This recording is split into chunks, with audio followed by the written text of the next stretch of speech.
mil postos da mediana de pesquisa da Reuters com economistas. A taxa de desemprego, por sua vez, ficou em 4,3%, em linha com o projetado. A moeda norte-americana abriu esta semana em queda de 0,61%, com o dólar sendo negociado hoje a R$ 5,41. Cotações da soja.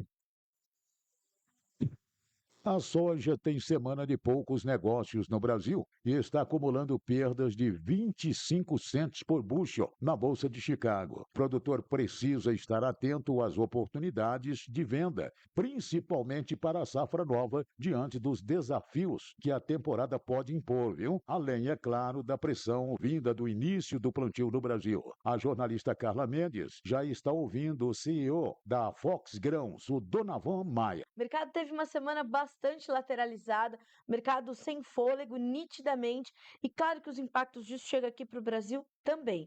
E esse assunto para a gente tratar com o Donavan Maia, CEO da Fox Grãos, já nos fazendo companhia. Que semaninha fraca para Chicago, mas com notícias importantes aqui para o Brasil, né, Donavan? Notícias para a soja não foram muito boas, olhando para Chicago, né? E por falar em notícias, a gente sabe que preço é reflexo de oferta e demanda, né? Mas ultimamente aí o preço é primeiramente reflexo de notícia.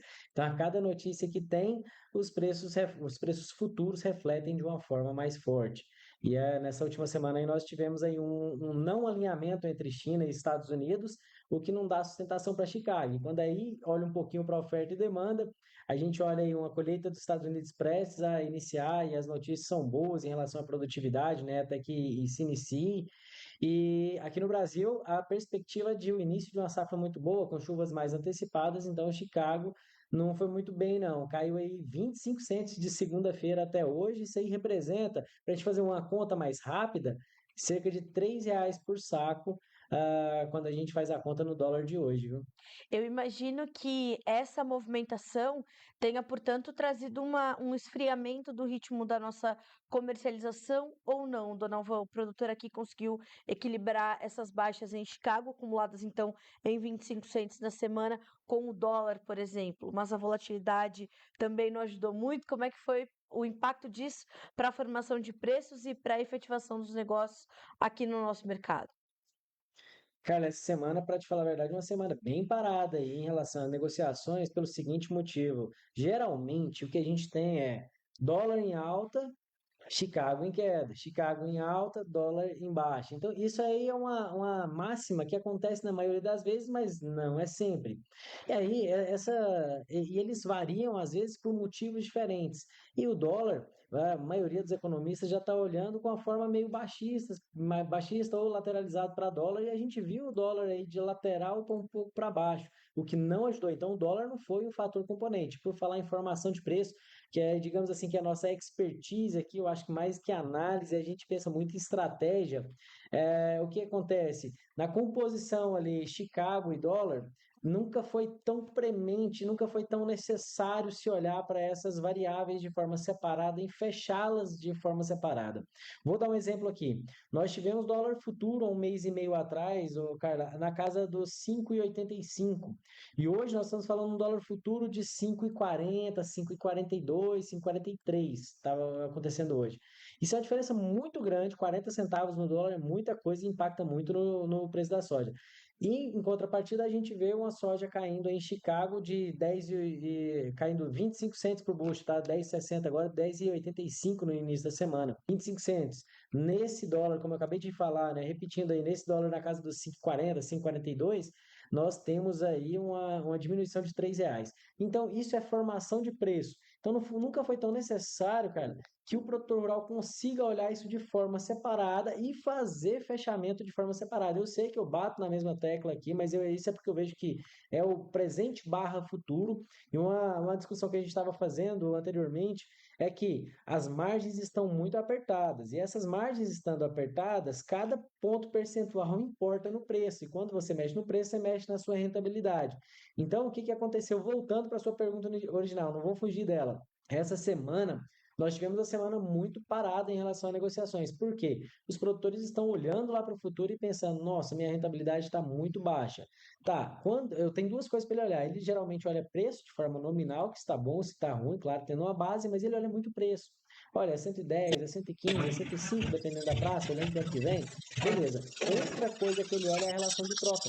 E quando a gente olha a relação de troca nesse momento, ela não melhorou. Então ela está de estabilidade para um pouquinho para queda quando a gente vê essas quedas em Chicago. Então, assim, o produtor ele preferiu esperar um pouco, que é natural, faz sentido. Nós estamos hoje aqui, com a maioria dos nossos clientes, travados para a próxima safra, com a recomendação entre 30% e 50% da soja já comprometida para o próximo ano, mas tem muita gente ainda com 15%, 20%, e eu faço um alerta que é um risco muito grande, viu, Carla? Porque nós estamos com margem apertada. Nós temos uma metodologia que é a seguinte: se você tem mais margem, você fica mais exposto, porque tem mais possibilidade de variação, tanto para ganho, mas se houver queda não é tão problemático assim. Mas as previsões são boas, a gente olha para o céu, já começa a ver nuvens no céu. Ontem mesmo estava cheio de nuvem no céu e começa a vir aquela frente fria que traz a chuva, né? Tá calor, mas é uma frente fria que traz a chuva. Então, assim, essa é uma preocupação assim do produtor nesse momento, mas ele tá cauteloso, viu, Carla? E é pontos que a gente não tem como tapar o sol com a peneira. A gente sabe que o crédito rural ele está bastante impactado, os produtores não estão conseguindo sair com crédito como gostaria de ter. A gente sabe que os problemas que houveram com RJ, com não pagamento, prorrogação de dívidas por causa do momento do agro, dificultou muito o crédito e aumentou a taxa de juros. Então, esse receio não é só por conta de preço, é por causa de um contexto geral e o produtor está buscando outras formas de financiar. Aí sim, o que está acontecendo? Está sendo fechado muito mais negócios via barter, que é aquela troca, para quem é menos familiarizado e acompanha aqui o canal também, Notícias Agrícolas, é aquela troca de insumo por produto final, ou seja, alguém que vai vender fertilizante para poder receber a soja em grão, por exemplo. Então, esse tipo de negociação está até mais rápido do que a negociação pura e simples em reais. Cotações do milho. Chicago tende a continuar pressionando diante de safra praticamente concretizada, como recorde aí nos Estados Unidos. O preço do milho na B3 segue lateralizado neste início de semana diante a comercialização lenta no Brasil. Companheiro Guilherme Dorigatti ouviu Rafael Bulakowski, ele que é analista de inteligência de mercado de milho da Stoner. Rafael, vamos começar olhando aqui para o mercado brasileiro, B3, uma semana de movimentações bastante lateralizadas para essas cotações do milho na B3, né? Pois é, tem sido um momento já desde algumas semanas atrás de uma movimentação bastante lateralizada. Parece que os preços encontraram um certo piso aqui na nossa bolsa brasileira, né? A gente vê, por mais que a gente esteja colhendo, né, tenha acabado de terminar de colher uma safrinha bastante robusta, a gente ainda vê uma certa resistência pelo lado dos preços. Isso pode se dar por diversos motivos. Em primeiro lugar, a gente vê um real se apreciando desde o começo do ano com relação ao dólar, que tem dado algum suporte para os nossos preços domésticos, mas também a gente pode estar uma consequência da comercialização mais lenta por parte dos produtores, né? O produtor parece não estar muito interessado em avançar com a comercialização diante desse cenário, enfim, de preços internacionais muito, muito pressionados, né? Então a gente vê realmente uma B3 bastante lateralizada e também os prêmios, né, do milho brasileiro relativamente altos, né? O que não é comum para essa época do ano. Se a gente pensar daqui para frente, Rafael, a colheita já encerrada, o que deve entrar nesse radar? Pode ter alguma coisa para trazer, alguma movimentação maior para esses? Pois é, vamos ficar atento para ver como que o Brasil vai se comportar do ponto de vista de competitividade no mercado internacional. Às vezes uma elevação do preço em outros players importantes pode fazer o Brasil começar a exportar mais também. Porém, assim, a perspectiva é de realmente, com o final da colheita, uma oferta mais abundante, assim, os preços um pouco mais pressionados daqui para frente. Claro, não significa que eles vão cair mais do que eles já caíram desde do pico ali entre março e abril, mas daqui para o final do ano devemos ver um regime um pouco mais pressionado. Pensando em exportações, Rafael, a gente teve ontem os números da SECEX para agosto, superando os números do ano passado. Como é que você está acompanhando essas exportações? O programa brasileiro desse ano tem força para avançar mais? Como é que tem andado essa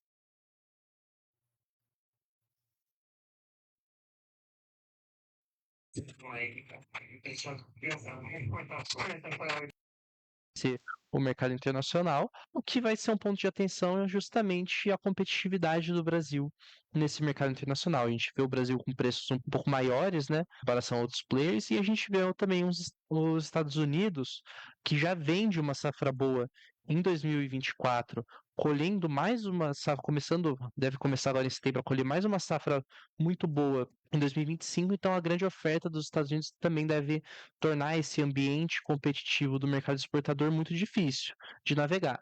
Mas ainda assim, a gente da Stonex continua projetando um crescimento das exportações do milho nesse ano em comparação ao ano passado. E aí, se a gente olhar agora para o mercado internacional, Rafael, olhando lá para a Bolsa de Chicago, como é que estão essas cotações? O que tem trazido as movimentações lá nos preços internacionais? Pois é, os preços internacionais continuam sob forte pressão. Claro, a gente viu, né, nas últimas 2 semanas uma recuperação um pouco boa, mas o cenário de estoques folgados se mantém. Os Estados Unidos já está meio que concretizado que vai colher uma safra recorde. Ontem foram divulgados os números oficiais da Stonex dos Estados Unidos, né, os números de setembro da Stonex dos Estados Unidos para a produção de milho por lá. A Stonex está estimando uma produtividade de milho de 11,73 toneladas por hectare, o que é um pouco abaixo das 11,85 toneladas por hectare estimado pelo USDA em agosto.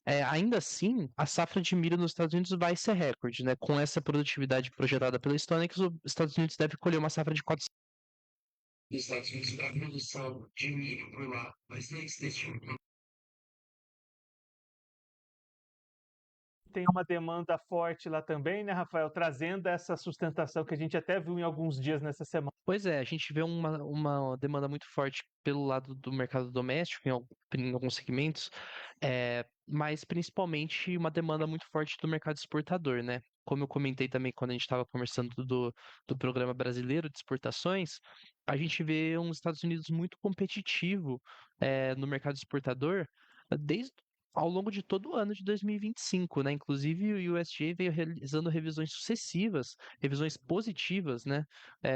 Mês após mês para a projeção final da safra 24-25 de exportações dos Estados Unidos. Então, isso sim, apesar da safra muito boa, isso sim tem compensado um pouco as perdas e dado uma certa sustentação em alguns momentos para os preços de milho por lá. NFM, a rádio do agro.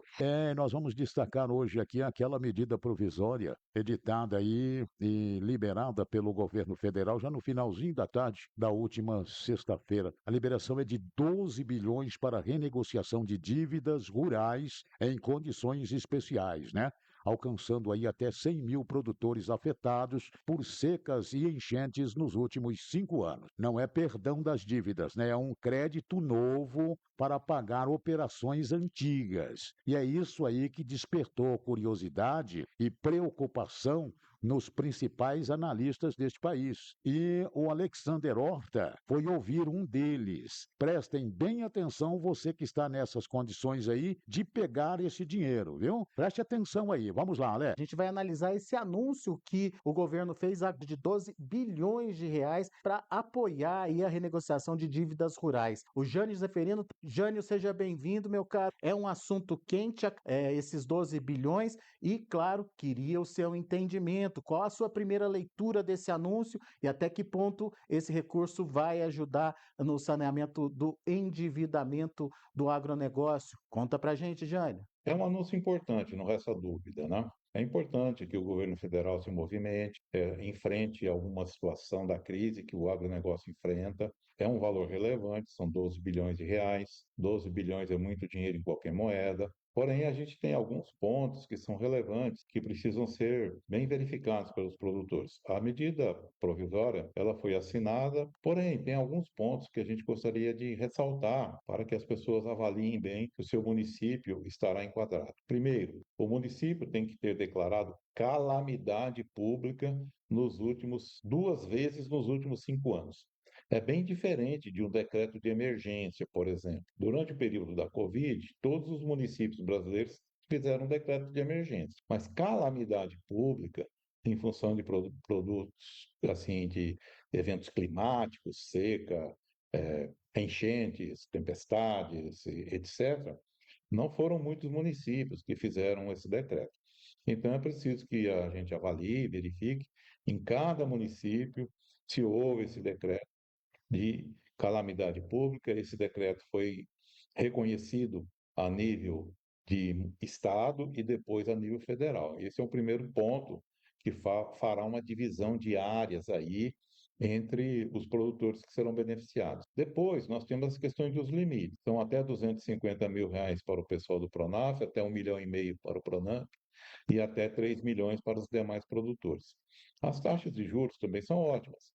6% ao ano para o pessoal do Pronaf, 8% para o Pronamp e 10% para os demais produtores. Outro ponto que chama atenção nessa medida provisória e que merece uma atenção especial de todos os produtores é que o risco da operação continuará sendo dos bancos, das cooperativas. Então, o governo federal vai fornecer o dinheiro, mas o risco continuará sendo do agente financeiro. Então, qual o atrativo para um agente financeiro trocar uma operação de crédito que já é risco dele, que já está no risco, com um spread bem maior e bem melhor, e mudar para esse tipo de operação? É uma análise que os bancos terão que fazer e que terão que avaliar muito bem a condição de cada um dos devedores. Outro ponto também, Alex, que a gente quer reforçar é que toda medida é bem-vinda. Não há como a gente dizer que não vai valer de nada, não vai servir a nada, vai servir principalmente para que os bancos se movimentem e comecem a olhar essa crise de uma maneira mais firme e mais forte. Ô Jânio, só para a gente então entender o que significa essa questão do risco dos bancos. Na prática, isso significa que vai ser mais difícil acessar esses recursos? Dá para pensar assim? Eu acredito que sim, Alex, porque, veja só, o mutuário, o produtor que já está inadimplente, ele está inadimplente no banco por algum motivo.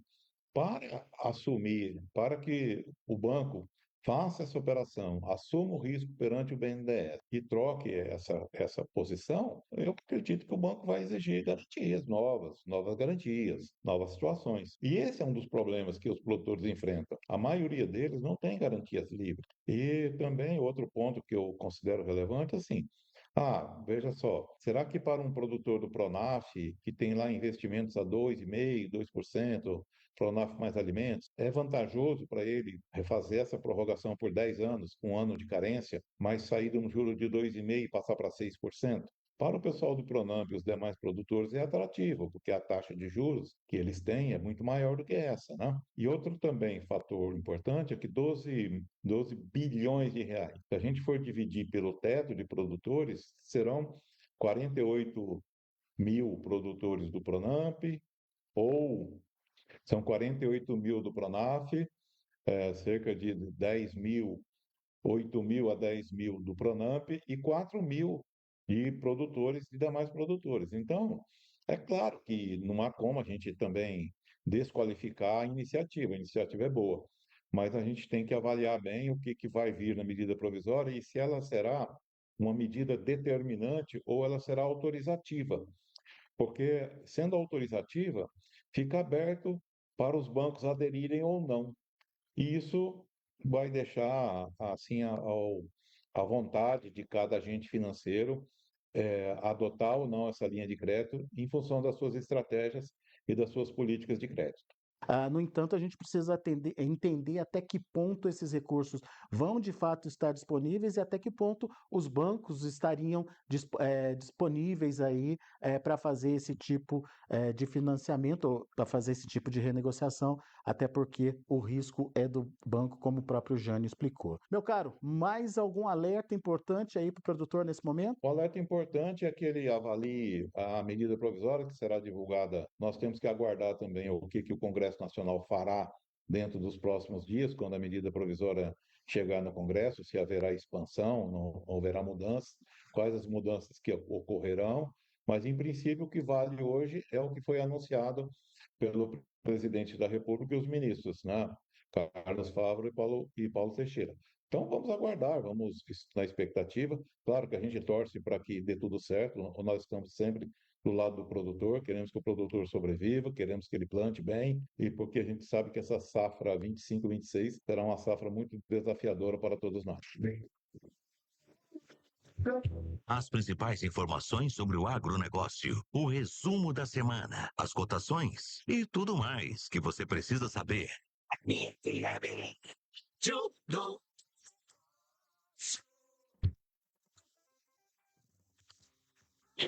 Do agronegócio.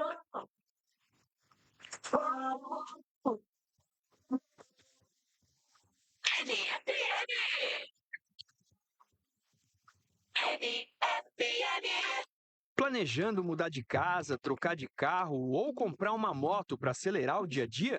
Realize com o consórcio do Sicredi, uma das melhores taxas do mercado, alto índice de contemplação, atendimento personalizado e muito mais. Contrate pelo app, site ou na agência mais próxima.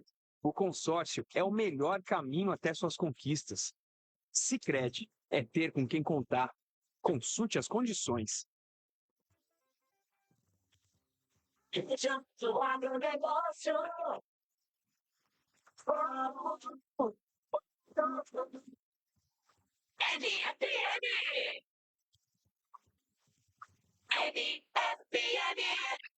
Você e a notícia em primeiro lugar. Jornalismo com credibilidade. Informações do agronegócio e as últimas notícias da manhã com nossa equipe de jornalismo. Notícia.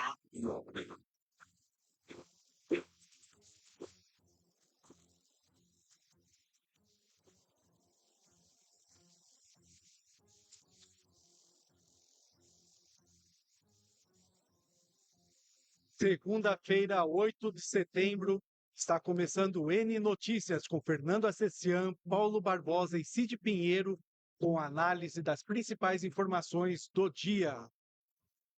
Hoje, entrevistamos o deputado federal Dr. Luiz Ovando.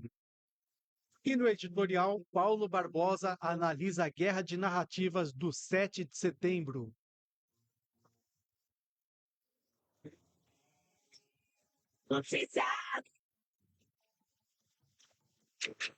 Amigos da NFM, bom dia. Em nome de José Alcântara Gonzaga, diretora executiva da NFM, e de Natalino Gonzaga, fundador do Grupo Gonzaga de Comunicação, agradecemos a sua audiência. Fernando, 7 de setembro ontem, o que nós observamos são as guerras de narrativa, né? De um lado, o governo federal, o presidente Lula, tentando emplacar o discurso de Brasil soberano, e, por outro lado, a oposição usou o dia para fazer grandes manifestações pelo Brasil afora, tentando a anistia principalmente do Bolsonaro, né? E também das pessoas que estão presas. Enfim, na verdade, é lamentável que hoje, o 7 de setembro, ele fica reduzido a esse tipo de discussões, né? No passado, a gente viu o 7 de setembro, onde as famílias, as pessoas, com aquele espírito cívico, faziam as grandes movimentações sem discutir essas questões que estão colocadas hoje em dia na política, de direita, esquerda, esse tensionamento, né? Que nada tem de propositivo para o desenvolvimento do Brasil nesse momento. Então, o presidente Lula esteve ontem acompanhado do presidente da Câmara também no desfile, o Hugo Mota esteve acompanhando, também teve presente 2 ministros com os bonés lá de Brasil Soberano, que foram distribuídos para quem estava assistindo. Teve o ministro Celso Sabino do União, do ministro de Turismo, Celso Sabino, que é do União do Pará, e também o ministro do Esporte, André Fufuca, que é do PP do Maranhão. Esses 2 deputados, Fernando, que são ministros, eles estão tendo uma pressão muito forte de seus partidos para desembarcar do governo. No entanto, parece que eles não querem perder o cargo. O que vai acontecer, provavelmente, é que eles mudem de partido para não perder esse cargo de ministro do governo Lula, né? Enfim, pelo que se viu, a direita conseguiu mobilizar e muita gente, muitas pessoas em todas as capitais do Brasil em favor da anistia. Vamos aguardar o desdobramento disso aí. Já está com a gente aqui o deputado Luiz Ovando, ele também vai pautar a gente, vai posicionar de como é que está essa tratativa lá no Congresso Nacional. Enfim, mas eu quero também, Fernando, falar de uma coisa importante, que na semana passada o deputado Zeca fez uma indicação pedindo um escritório da Apex Brasil aqui para Mato Grosso do Sul, né? O deputado Zeca, ele alega que Mato Grosso do Sul tem uma posição geográfica importante para que tenha um escritório da Apex Brasil aqui, e ele destacou também a questão da rota bioceânica, né? Que é um dos mais importantes corredores logísticos que tem no Brasil. E destacou que falando que essa rota bioceânica encurta a distância com o mercado asiático. Então, esse pedido foi endereçado ao presidente Lula, ao ministro Alckmin e também ao presidente da Agência de Exportação Brasileira, Jorge Viana. Tomara que dê certo, porque Mato Grosso do Sul precisa se desenvolver e o Brasil também. Já está aqui conosco no estúdio do N Notícias o deputado federal pelo PP, doutor Luiz Ovando. Bom dia, deputado. Bom dia, Fernando. Bom dia, Paulo Barbosa. E bom dia aos seus ouvintes. Quero crer, ouvintes assíduos e fiéis da rádio NFM 93.3. Satisfação estar aqui com vocês. Deputado Luiz Ovando, é um privilégio, uma alegria receber o senhor aqui na NFM, a verdadeira rádio do agronegócio do Mato Grosso do Sul, né? Vamos começar falando o seguinte, deputado. O senhor vira deputado federal no momento em que estava muito tenso as questões políticas no Brasil, principalmente essa polarização. E o senhor chega, vira deputado eleito em 2018, assume em 2019. Fala um pouquinho desse seu momento, nessa chegada sua no Congresso Nacional e o que mudou de lá para cá nesse tensionamento que está colocado aí já há cerca de 4, 5 anos, enfim. Fala um pouquinho para a gente da sua chegada no Congresso Nacional. Paulo, na verdade, nós não podemos nos esquecer de que a vida é cíclica. Ela tem fases, períodos, principalmente, vamos dizer assim, fazendo uma analogia com a biologia, é circadiano. Repete-se temporariamente determinadas situações. E se a gente for analisar a história, né, dos povos, de uma maneira geral, sempre há altos e baixos. Assim foi o Império Romano, o Império Grego, Babilônico e assim sucessivamente. E se a gente olhar lá, inclusive os hebreus, a história bíblica mostra que numa hora eles estavam numa posição de vantagem, de privilégio, outras estavam sendo dominados e assim sucessivamente. E eu venho para a Câmara Federal exatamente após um período de luta na tentativa de eleição, porque eu sou praticamente sozinho, eu não tenho grupos, mesmo hoje estando no PP, e convivendo de uma forma bastante harmônica no partido, a gente não tem grupos, aquele indivíduo que você influencia diretamente com esta ou aquela situação. Eu não tenho isso. Então, eu fiquei aguardando o período, embora trabalhando sempre, né? Este ano eu quero declarar aqui, dizer para população que eu completo 50 anos de graduado em medicina e são, não naturalmente 50 agora, mas pelo menos 45 anos de atividade profissional e atividade de magistério na universidade. Isso fez com que a gente fosse conhecido e apontando aí aquilo que a gente falou, o período cíclico, as pessoas queriam mudança em 2018, estavam cansados daquelas situações de instabilidade. E a gente veio com uma proposta que é exatamente a proposta de coerência, a proposta que eu trago desde a minha mocidade, desde quando eu vi a Revolução, né? E que é exatamente priorizar o país, os valores e princípios. E aí, o que são valores e princípios que a gente sempre priorizou? A família, né? A liberdade, a condição, inclusive, do controle individual, do autocontrole, porque nós temos hoje um grande drama, né? Que é o controle estatal e o controle individual, o autocontrole. Então é importante que a gente destaque isso, porque nós sempre estivemos com essa bandeira na mão.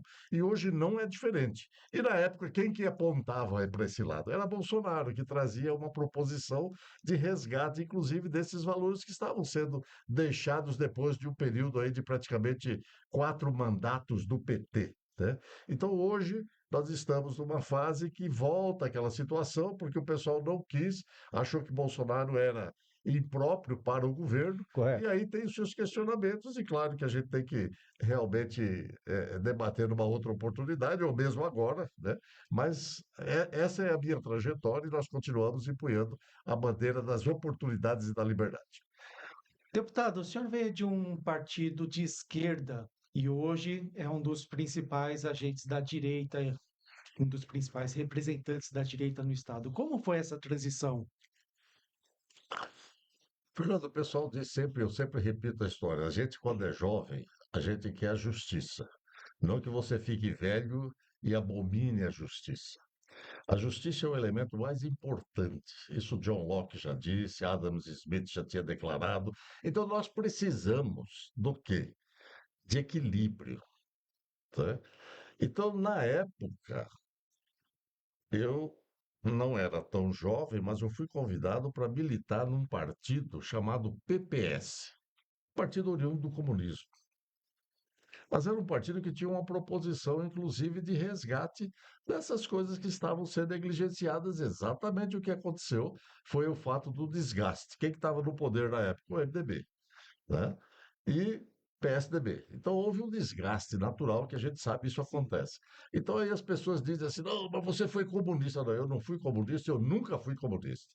Eu apenas militei num partido porque eu tinha condição de exercitar, inclusive esses valores, priorizando a família, priorizando a liberdade, as oportunidades, né? E eu digo sempre, baseado aqui, parafraseando Chico Anísio, que ele dizia assim: na minha juventude eu fui comunista, depois eu fui socialista e hoje eu sou realista, né? Então, na verdade, hoje nós estamos numa posição cada vez mais convicta, não que eu tenha mudado, mas a convicção foi se fundamentando cada vez mais, porque não tem jeito de você levar nenhum país a nenhum lugar, né, de destaque se você não priorizar o desenvolvimento do potencial da sua população. O filósofo político italiano Norberto Bobbio fez um resumo bem simplificado sobre direita e esquerda, um dos maiores estudiosos no tema. A esquerda é aquele que prioriza a igualdade, mesmo que isso custe a liberdade, e a direita é aquele que prioriza a liberdade, mesmo que isso custe a igualdade. O senhor concorda com essa afirmação? Acha que ela ainda é válida? Eu acho que é válida. E aí nós temos que nos reportar um pouquinho mais atrás, inclusive na criação do mundo. Aí nós vamos para uma questão teológica, né? Deus criou o homem livre de toda e qualquer situação. Quando ele vai e cai no paraíso, né, aquela história que todos conhecem, a Eva e tal, né? O que que acontece? O homem passa a ter ambições desmedidas. Ele passa a desprezar o outro. E aí, quando o homem cria a moeda, nós simplesmente, com a criação da moeda, nós passamos a acumular exageradamente da dependência de ambições. Então, a criação da moeda, que é uma coisa que nós precisamos dela, inclusive para valores, mas isso leva a uma distorção de igualdade. E, na verdade, quando Jesus ensinava, ele dizia o seguinte: no mundo vocês vão ter os pobres sempre do seu lado. Mas ele nunca disse para abominar o pobre. Ele nunca disse para você agredir o pobre. E nós não podemos nos esquecer que um sistema ele não é perfeito. Então, nós temos que ter as duas coisas. Nós temos que ter condição do indivíduo desenvolver o seu potencial através do autocontrole e da disciplina e o controle estatal em situações adversas. Então, na verdade, é preciso ter um equilíbrio. Então, isso, o que o filósofo disse é verdadeiro. Não tem forma, né, de você igualar todo mundo. Isso só vai ser possível no céu. Aí todos serão iguais, sem nenhuma diferença, mas aí será uma outra dimensão. É a dimensão espiritual. Muito bem. Estamos conversando aqui com o deputado federal Luiz Ovando. Ele já falou um pouquinho de filosofia, falou um pouquinho aqui também de religião. Importante. A gente vê que o deputado tem conteúdo para qualquer tipo de debate, né? E, deputado Luiz Ovando, eu sou um militante do esporte aqui no Mato Grosso do Sul e durante um bom tempo quando tinha as maratonas aqui na cidade, eu sempre vi o senhor correndo já, isso há cerca de 30 anos atrás. Eu estou falando isso, deputado, até porque a gente considera importante contar um pouquinho da sua história, da sua trajetória como cardiologista, como desportista, né? Porque muitas vezes a pessoa só conhece o deputado, mas ele, para chegar a ser deputado, ele tem uma militância particular na sua vida, né? Fala um pouquinho assim, se o senhor ainda é adepto ao esporte, como é que está essa sua situação hoje no esporte aqui no Mato Grosso do Sul? Paulo, continuo e continuo ativo. Não na intensidade para correr maratona, né? Maratona são 42 quilômetros, 195 metros, mas eu continuo ativo porque nós temos uma frase que sintetiza exatamente isso, que a saúde está nos movimentos. Quer dizer, tudo no universo é movimento, é Correto. energia. Se você abomina, se você abdica dessa situação, você simplesmente está indo para a inércia é igual à morte, igual à doença, enfim. Certo. Então, nós continuamos insistindo e dizemos aos pacientes, tem que se mexer, porque o sistema cardiovascular, ele aprimora à medida que você o exercita, que você o usa de forma regular. Então, não tem jeito de você ter saúde, não tem jeito de você ter liberdade, segurança, se você não se exercitar. E os pacientes no consultório, eu digo, às vezes chegam com dor nas costas, doutor, tô dor nas costas, estou tomando esse anti-inflamatório, está com pressão alta, está com gastrite por causa do anti-inflamatório. Eu falei, para tudo isso aí e vamos fortalecer a musculatura. Passado 2, 3 semanas, o indivíduo retorna e fala, doutor, eu melhorei. Claro, a gente sabe disso. A musculatura não exercitada, ela atrofia. E atrofia dá dor. Então é preciso exercitar. Muito bem. Estamos conversando com o deputado federal Luiz Ovando. Deputado, então, no seu mandato, quais são as bandeiras principais que o senhor toca lá? Saúde, esporte, qual que é? Tem um foco específico?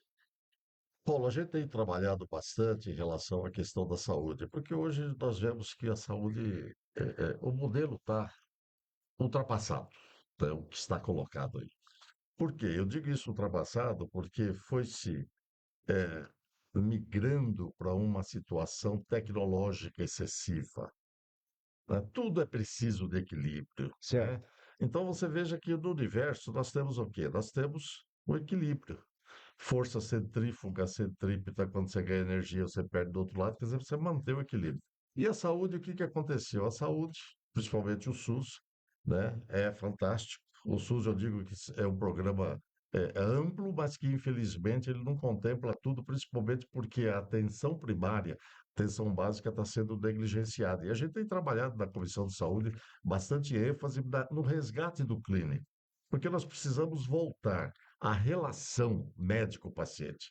O homem não vai se afastar, o homem é ser gregário, ele precisa do outro para conviver, para estar junto e trocando experiência. E o médico e o paciente não são diferentes.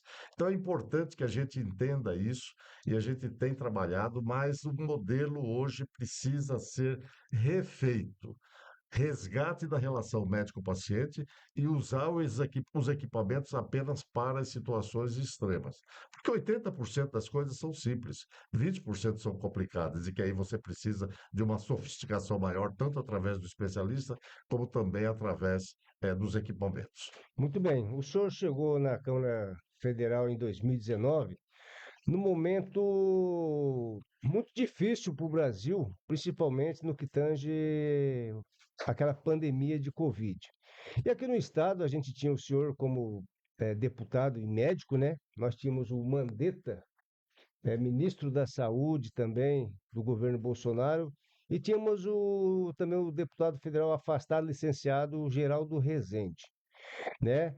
Como é que foi aquele momento e onde que, principalmente, a gente via que tinha uma dificuldade do presidente Bolsonaro nesse entendimento da Covid, né?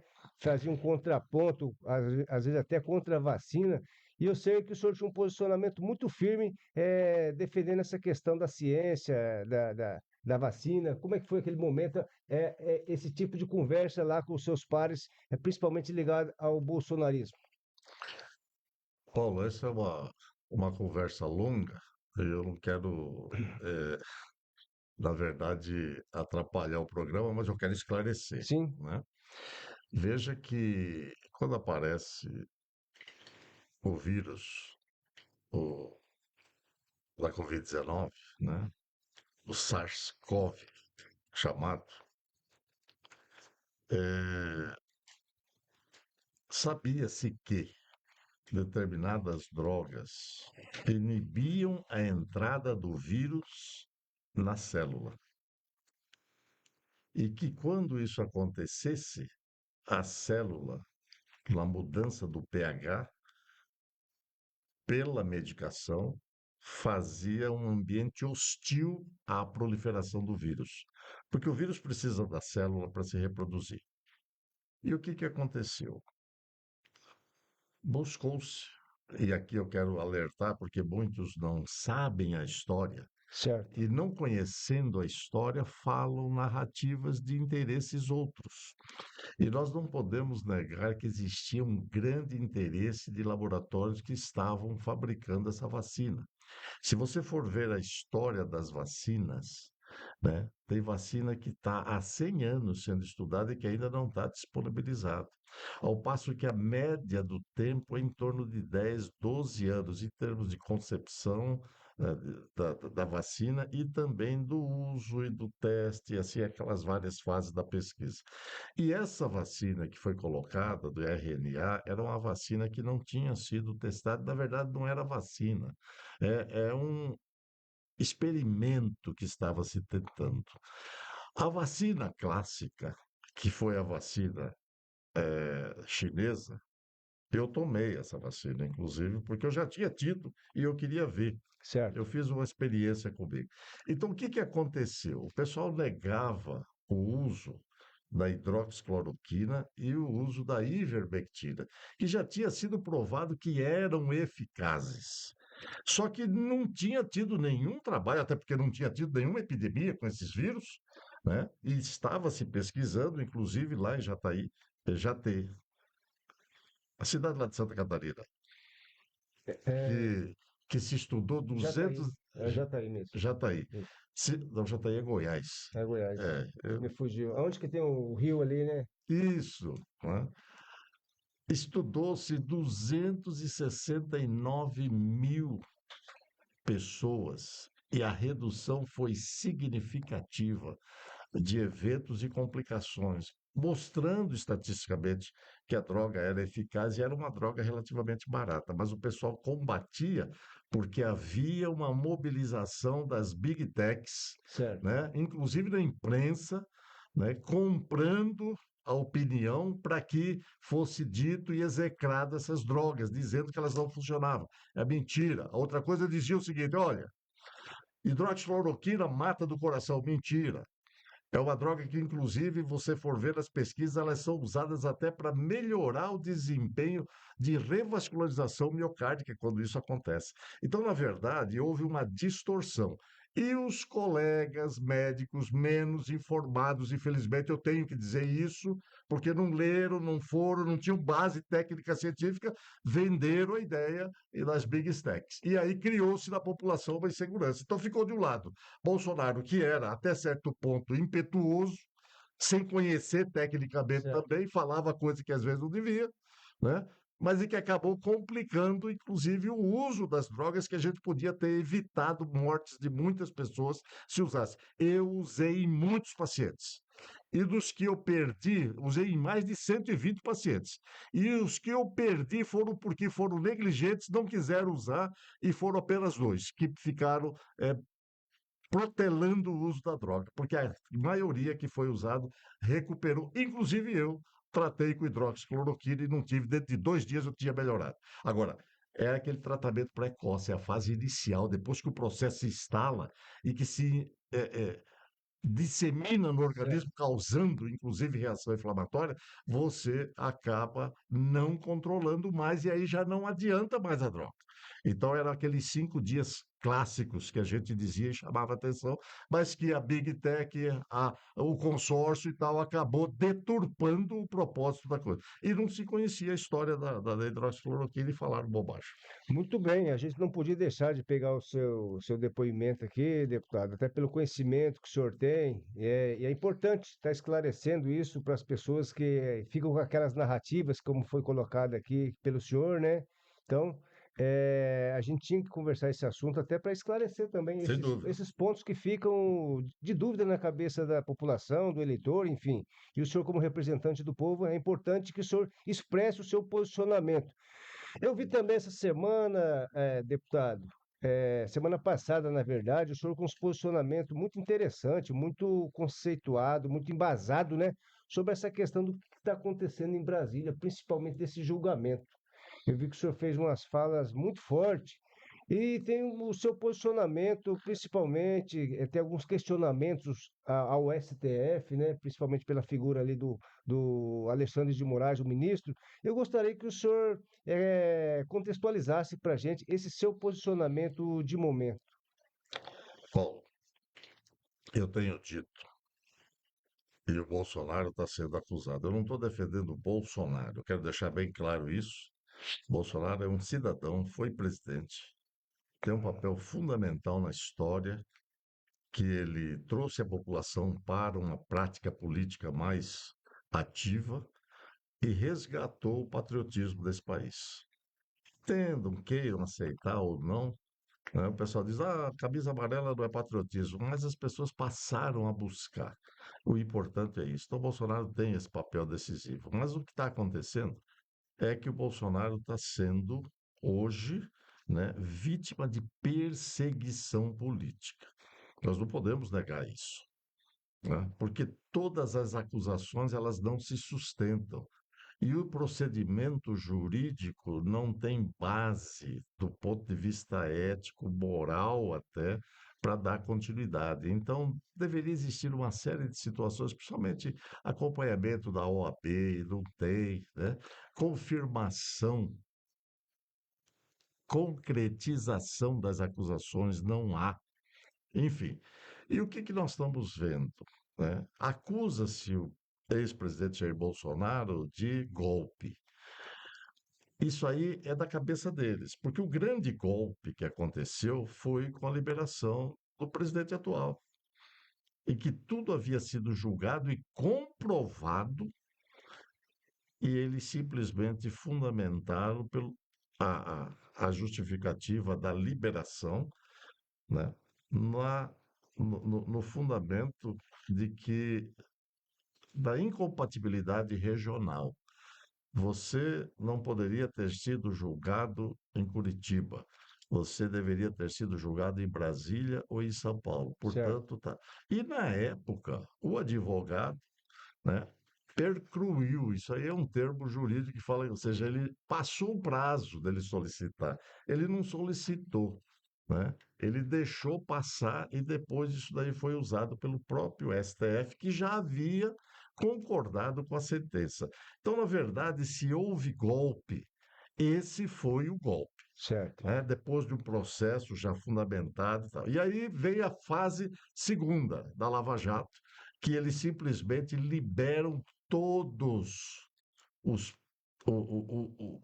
réus condenados, confessos, em que se devolveu o dinheiro, dizendo, eu tinha o dinheiro, está aqui o dinheiro, eu roubei o dinheiro. E eles dizem, não, você não aconteceu isso. Então, esse é o golpe. Então, essa é a minha posição. A gente não pode fechar os olhos para essa situação. Não é defesa de Bolsonaro, é defesa da justiça. Eles jogaram na lata do lixo 2000 anos de história jurídica e agora querem dizer e acusar sem provas, né, fazendo um julgamento fictício, uma cena, um circo, né, falando que, na verdade, né, nós estamos sendo ameaçados, que a democracia desgastou, agora estão buscando a soberania porque o Trump ameaçou. E nós falamos aí, nunca deram bola para isso. Né? Sempre, agora começaram a usar camisa amarela. Né? Dizer, não, nós precisamos, inclusive, resgatar a soberania, porque o Trump... Não é nada disso. Na verdade, a soberania de um país vai acontecer o dia que der condição aos seus cidadãos de desenvolver o seu potencial e não ficar nesse vassalismo que eles não sabem fazer outra coisa a não ser isso. Pode observar, o programa de governo, todo e qualquer programa de governo, não há um programa que seja consistente daquilo que você verdadeiramente possa dizer. Aqui vai haver a progressão de um trabalho científico. Aqui vai haver, inclusive, o desenvolvimento do potencial. Nós vamos pegar esse cidadão e fazer aquilo que se faz necessário. 7h29, nós vamos para um breve intervalo e já retornamos com a entrevista com o deputado federal, Dr. Luiz Ovando.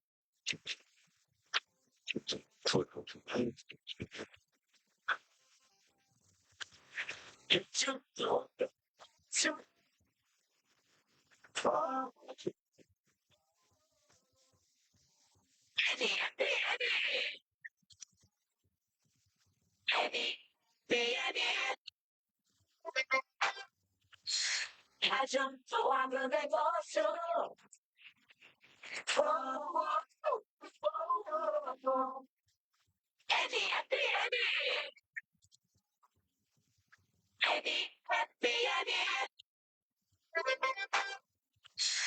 Adiantou agronegócio.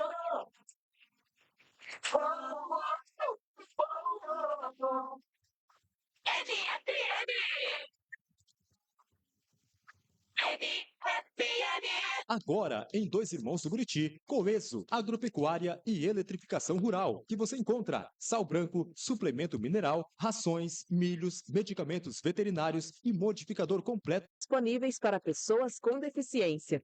Acreditamos que inclusão de verdade acontece com oportunidade.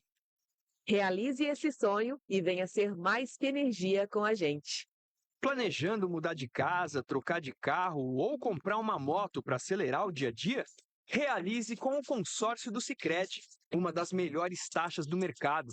Alto índice de contemplação, atendimento personalizado e muito mais. Contrate pelo app, site ou na agência mais próxima. O consórcio é o melhor caminho até suas conquistas. Sicredi é ter com quem contar. Consulte as condições. Desde cedo, o NutriShopping já está com você. Do café da manhã em família, na lancheira da criança, na pausa do café, no almoço feito com carinho. Tá no cheirinho da roupa limpa, no jantar de domingo e em cada momento que vira memória boa. Porque aqui a gente vive o seu dia junto com variedade, carinho e cuidado. E é tão bom te receber. Avenida Dorvalino dos Santos, 1400, Centro, Sidrolândia. 67-3272-1360. NutriShopping, cada dia mais perto de você. Para produzir cada vez mais, tem que aguentar a pressão. A Comagram tem mangueiras hidráulicas de alta performance e prensagem de terminais e conexões de todas as bitolas para os mais variados sistemas hidráulicos. Na hora de fazer o reparo ou manutenção do sistema hidráulico, prefira alta qualidade e resistência. Comagram, ajudando a produzir. Lojas em Campo Grande, Dourados, Naviraí, Maracaju, Corumbá e Nova Andrade. Adiantou agronegócio.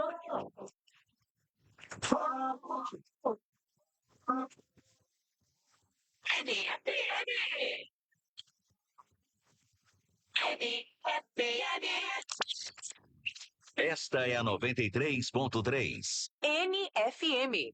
Campo Grande Região, a rádio do agronegócio. Emissora do grupo Gonzaga de Comunicação.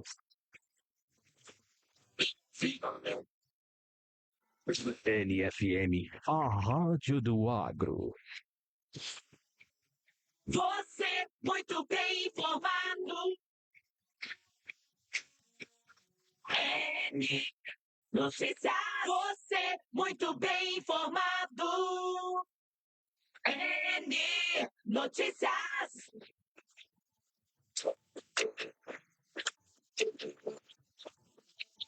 7h33, o N Notícias está de volta e nós continuamos com a entrevista com o deputado federal Dr. Luiz Ovando.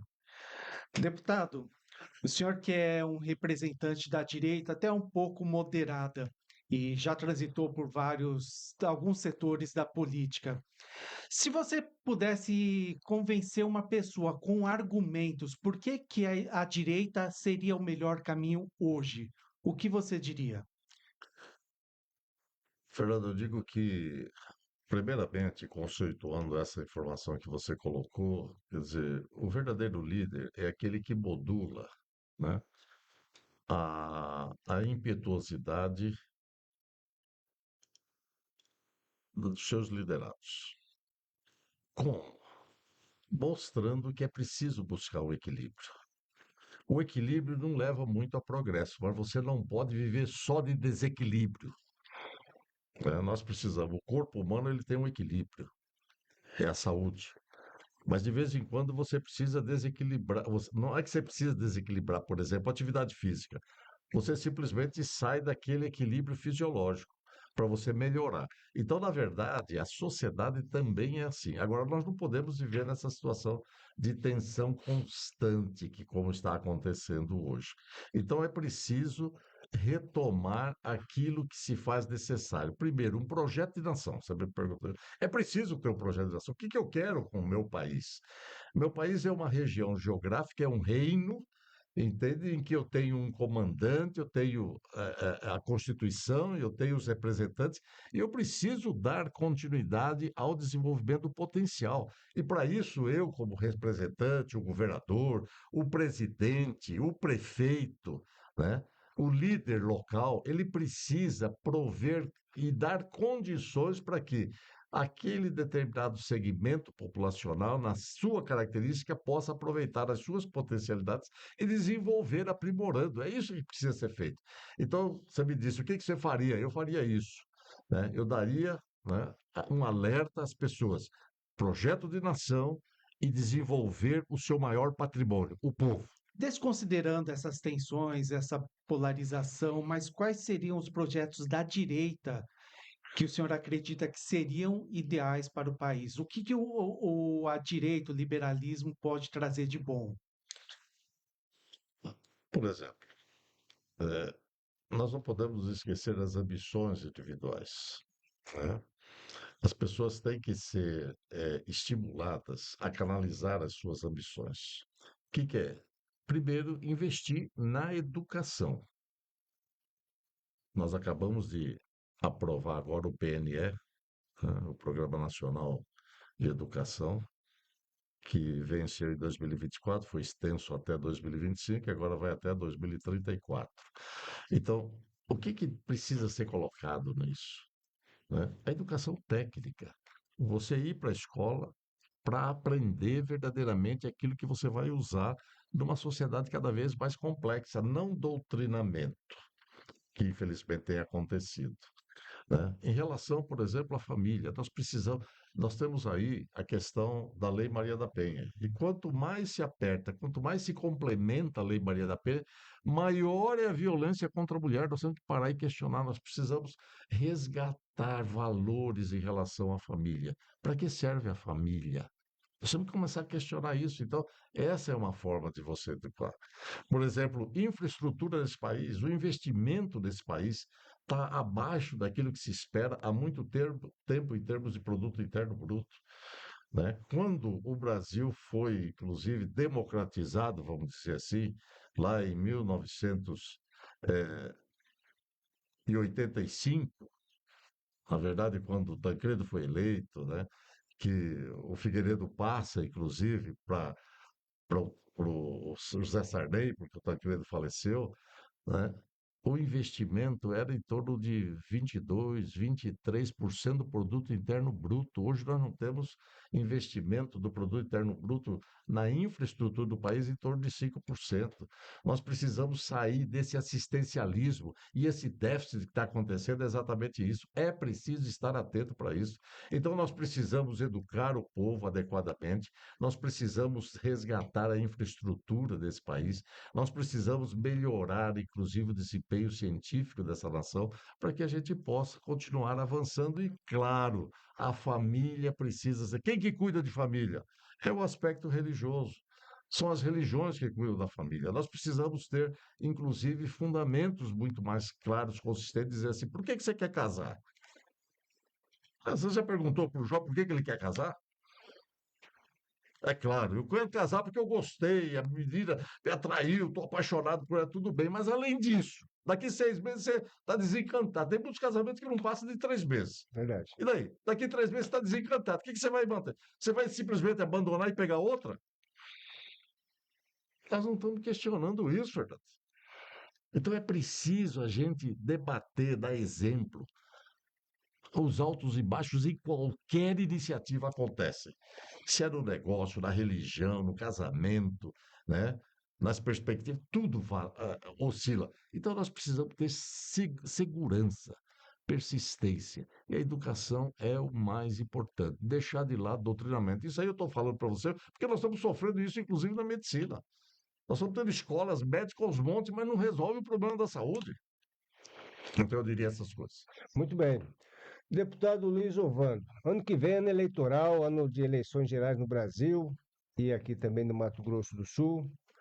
O senhor que é do PP, que agora recebeu recentemente o governador Eduardo Riedel. O PP se torna um partido muito forte aqui, né? PP e PL.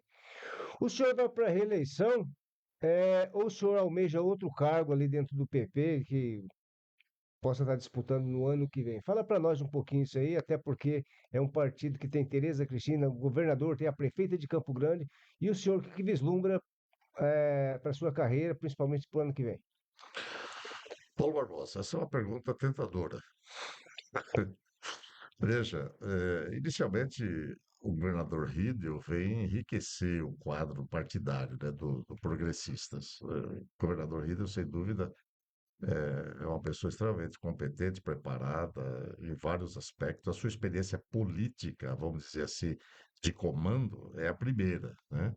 Mas ele tem feito um bom trabalho, Mato Grosso do Sul tem progredido, né, tem atraído investimentos e ele tem também suprido as necessidades sociais básicas deste estado. O estado tem crescido, sem dúvida, e para nós é motivo de orgulho e alegria tê-lo das nossas fileiras, né? Nós temos a senadora Tereza Cristina, que é um nome nacional e internacional, ela é extremamente conhecida e respeitada no seu desempenho à frente do Ministério da Agropecuária, né, no governo Bolsonaro e também nos contatos com outros países, principalmente dessa área, conhecendo e dominando com segurança, né, o assunto. Nós temos a prefeita Adriane Lopes, que contra tudo e todos, com o apoio da Tereza Cristina e também do governador Riedel, né, nós conseguimos passar à frente e elegê-la, e ela tem tentado ajustar, porque ela é fora do sistema. Certo. Né? O pessoal não queria, né? E depois que ela se elegeu, aí começam a criar uma série de outras situações, porque ela não pertence ao sistema, mas ela está fazendo um bom trabalho, ela vai continuar fazendo.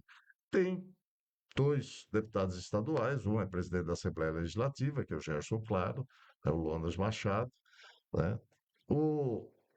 E deputado federal, no caso eu, né, doutor Luiz Ovando, que pertence também ao partido. Projeções, né, 2026. 2026 nós continuamos trabalhando para a reeleição, com a chance de, tendo oportunidades e aceitação da população, candidatar a Senado. Correto. A gente não pode perder a oportunidade. Novidade, para os ouvintes da NFM, em primeira mão aí, ó. Nós estamos atentos para isso. Mas claro que isso vai depender do partido, vai depender do conjunto, né, dos correligionários, para que a gente possa continuar alimentando. E eu tenho sempre dito, as pessoas dizem, doutor, o senhor não vai candidatar a Senado? Eu falei, o que você acha? Eu falei, eu acho que o senhor poderia candidatar e tal, enfim. Não sei se as pessoas dizem apenas isso para te agradar, mas eu tenho dito a elas de volta, falando, se você acredita, espalha. Porque a pesquisa vai realmente ajudar o partido, se caso tiver resistente, a mudar de opinião. E outra, eu quero insistir também que o Senado vai ser a eleição mais importante para 2026. Não é presidente, certo. É Senado. Porque essa crise que nós estamos vivendo hoje, você pode tributar ao Senado. Falta de posicionamento e de defesa mais consistente à luz da Constituição. Muito bem. Deputado Luiz Ovando, a última pergunta aqui. O senhor não sendo candidato ao Senado, o senhor que foi eleito junto com a Soraya Tronic lá em 2018, o senhor que conviveu muito tempo aqui na política com o Nelsinho Trades, que é candidato e vai para a reeleição, já esteve junto com o capitão Contar nas eleições passadas, e tem o Reinaldo Azambuja, ex-governador, e tem o presidente Gerson Claro, que do seu partido. Algum desses já conversou com você pedindo seu apoio? Nenhum. Nenhum? Então tá liberado. Até aqui eu estou liberado. Muito bem, acho que a partir de hoje o telefone do senhor vai começar a tocar, então. Deputado Luiz Ovando, quero agradecer em nome do Grupo Gonzaga de Comunicação a sua participação nesse dia de hoje. O senhor falou um pouquinho de filosofia, de religião, de medicina, mostrou todo o seu conhecimento. Então isso é importante para o eleitor da NFM, espalhado por todo o Mato Grosso do Sul, conhecer um pouquinho dessa figura importante da política aqui do Mato Grosso do Sul. Quero deixar os microfones da NFM, a rádio, a legítima rádio do agronegócio do Mato Grosso do Sul, para suas considerações finais, deputado. E seja sempre bem-vindo aqui na NFM, tá bom? Muito obrigado, Paulo Barbosa, obrigado, Fernando, obrigado à Rádio do Agro, né? NFM 93.3, e também ao Cid Pinheiro, que vocês citaram, que faz parte da bancada, e dizer que, para mim, é uma oportunidade muito boa poder conversar, expor, para que as pessoas verdadeiramente possam conhecer um pouquinho mais da sua atividade profissional, da sua atividade política e atividade social. E dizer que nós estamos, na condição de deputado, à disposição para qualquer demanda. Nós temos trabalhado ali em Brasília também, juntamente com o agro, até porque o agro é decisivo em termos de produção de riquezas neste país, né, respondendo aí, conforme algumas estatísticas, de 24% a 26% do produto interno bruto, e nós estaríamos numa situação muito ruim se o agro não estivesse aí. E claro que isso não aconteceu do dia para a noite, isso foi crença de Alisson Paulinelli lá no passado, né, que investiu verdadeiramente na agropecuária, dando condição através da criação posterior, inclusive da Embrapa, que é um centro de pesquisa, mas que infelizmente está sofrendo problemas hoje, que nós precisamos voltar conversar sobre isso, a conversar e colocar dinheiro lá. Muito obrigado pela oportunidade, um grande abraço a todos os seus ouvintes. Muito obrigado, deputado federal Dr. Luiz Ovando, pela sua participação aqui no N Notícias.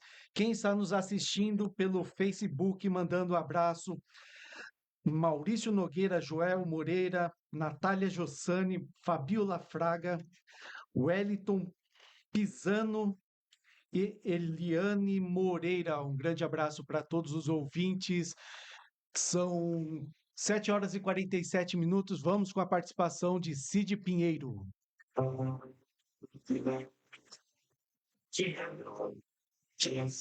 Bom dia, Paulo Barbosa. Bom dia, Fernando. Estamos chegando, né? Para começarmos mais uma semana ao lado de vocês aí, dos nossos ouvintes. Vamos começar esta semana com uma notícia boa. A Assembleia Legislativa inaugurou um espaço lúdico e inclusivo, né? Criado para oferecer um ambiente adequado às crianças, enquanto os seus pais e responsáveis participam de audiências públicas, eventos e demais atividades lá na Casa de Leis. Vamos chamar os detalhes com a Lilian Veron.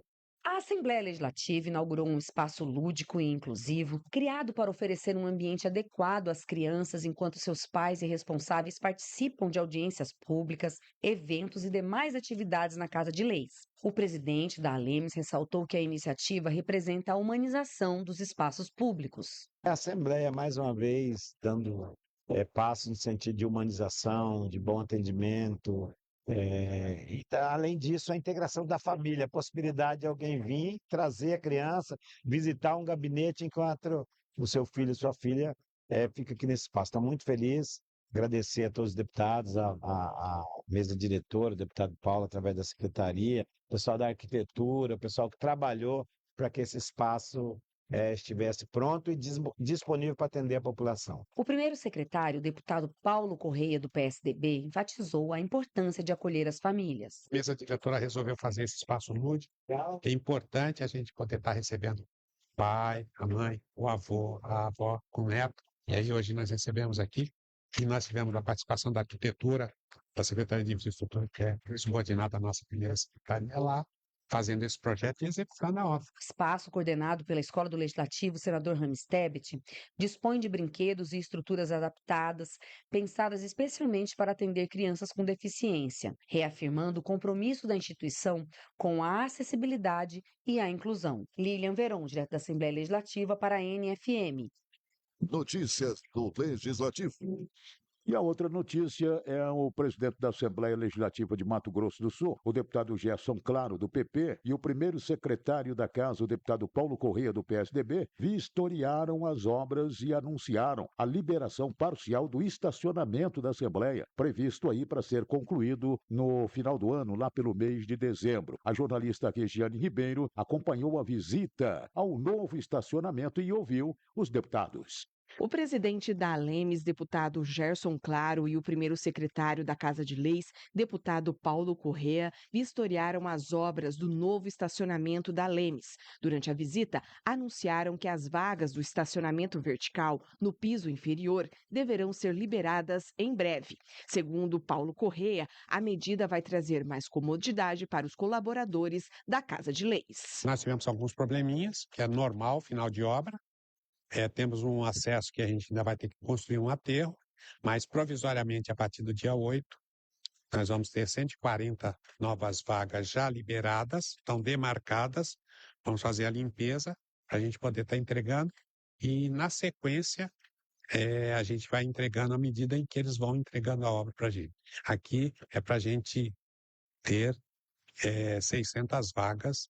Então, aí, efetivamente, a Assembleia dá um salto de qualidade. O deputado Paulo Correa explicou que toda a obra foi planejada para oferecer mais conforto aos servidores e visitantes. Um dos destaques será a nova área em frente ao refeitório, totalmente coberta e construída sem a necessidade de derrubar nenhuma árvore. Vai ser um local que a gente, claro, além do estacionamento que a gente tem, na hora que a gente vai fazer um evento, nós temos cobertura, né? Então, ganha um outro espaço maravilhoso para a Assembleia Legislativa e nós vamos contemplar todos os colaboradores que trabalham conosco na Assembleia e os visitantes. Então, é um ganho de qualidade sem derrubar nenhuma árvore, né? Fazendo o subsolo e fazendo uma construção moderna pré-moldada. A obra do novo estacionamento da Assembleia Legislativa de Mato Grosso do Sul foi orçada em 34 milhões de reais e tem previsão de inauguração no mês de dezembro. Regiane Ribeiro, direto da Assembleia Legislativa de Mato Grosso do Sul. Amanhã tem mais, tá, Fernando? Mas eu venho aí, ó, na sequência com a Operação Combate. Uma boa semana para os amigos e que Deus nos ilumine. Até lá.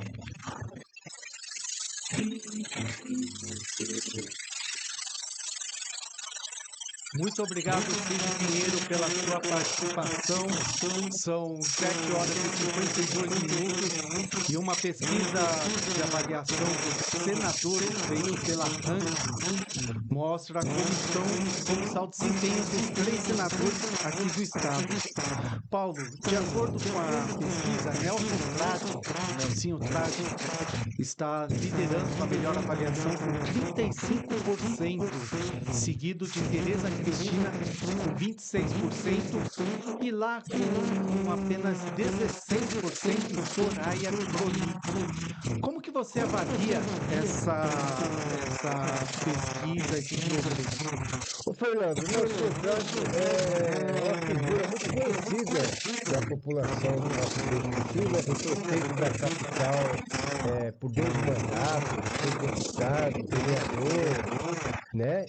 E faz um mandato atuante.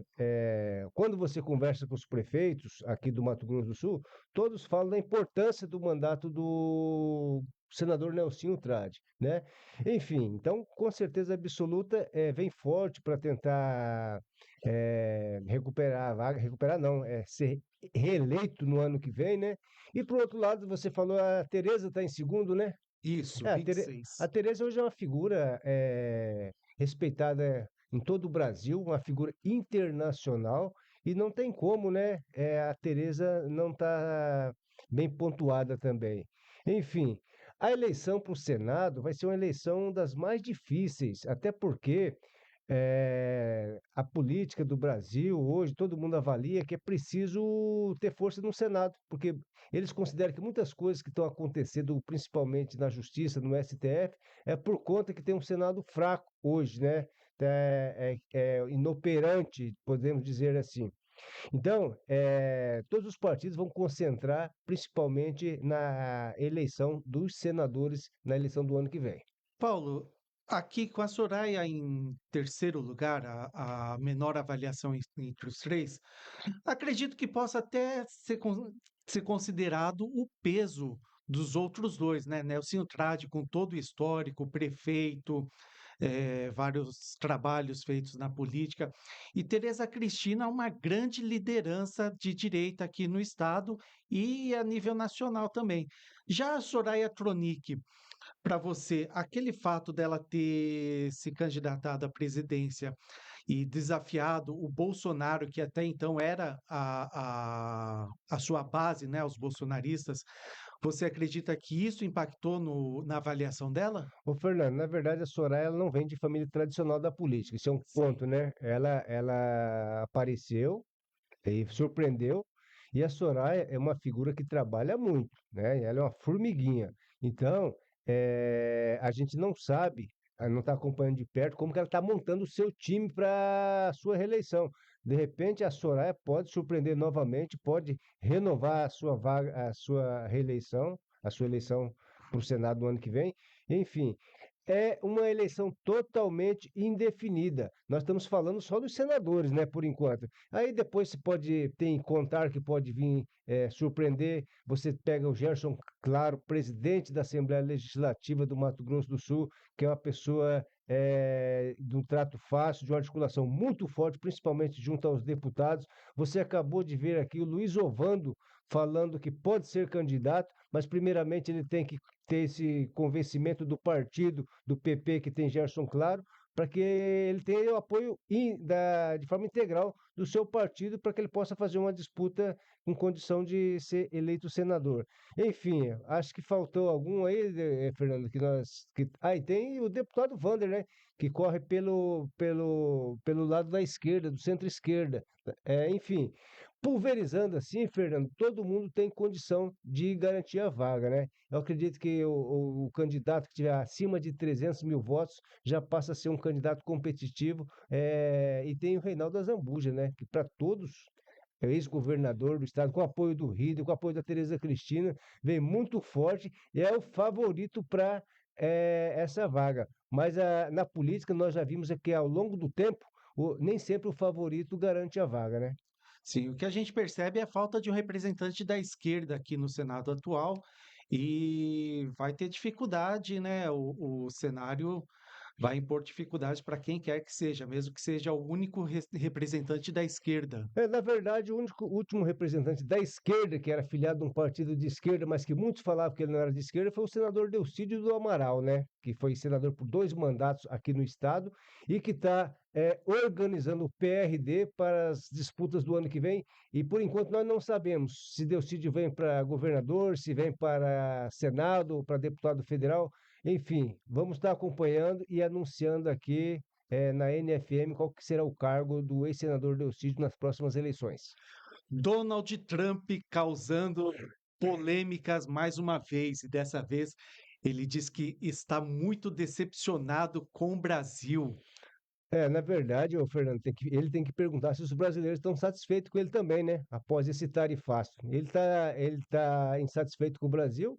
Essa pergunta tem que ser o contrário também. Você acha que os brasileiros, principalmente quem produz aí, que exporta para os Estados Unidos, estão satisfeitos com essa taxa de 50%? Enfim, então ele tem que fazer uma autoavaliação também dos seus procedimentos. Olha, o que causou impacto, aqueles discursos iniciais, né? Até assustou muita gente. Agora, analisando as falas de Trump, parece mais uma criança birrenta, né? Na verdade, esse tipo de movimento que ele tem feito, ele tem desagradado não só o Brasil, ele tem desagradado a Índia, que era um parceiro comercial importante dele, né? Ele, de vez em quando, até os parceiros ali da Europa, ele se posiciona de uma forma que, às vezes, vai afastando essa relação que os Estados Unidos têm com os países europeus ao longo do tempo. Enfim, o Trump é o jeitão dele, né? Ele está achando que ele está certo e só o tempo vai dizer se essa política dele está certa. 1 minuto para a última notícia. A filiação de Reinaldo Azambuja pode ter a presença de importantes figuras do PL. Já está confirmada a do Valdemar da Costa Neto, que é o presidente nacional. Parece que a Michele Bolsonaro também vai estar presente, né? Mas eu acredito, Fernando, que essa candidatura da direita aí vai concentrar força no Tarcísio de Freitas, governador de São Paulo, para fazer a disputa com o presidente Lula no ano que vem. Só para complementar, já estão convidados, né? Podem aparecer por aqui o Flávio Bolsonaro, Tarcísio de Freitas, Valdemar da Costa Neto, senador Rogério Marinho e cadê a ex-primeira-dama Michele Bolsonaro. São 7 horas e 59 minutos, 8 horas agora em ponto. Eu e o Paulo Barbosa ficamos por aqui. Amanhã nós retornamos com a entrevista do dia com Marcelo Miranda, o secretário de Estado de Turismo, Esporte e Cultura. O N Notícias segue agora com Cid Pinheiro.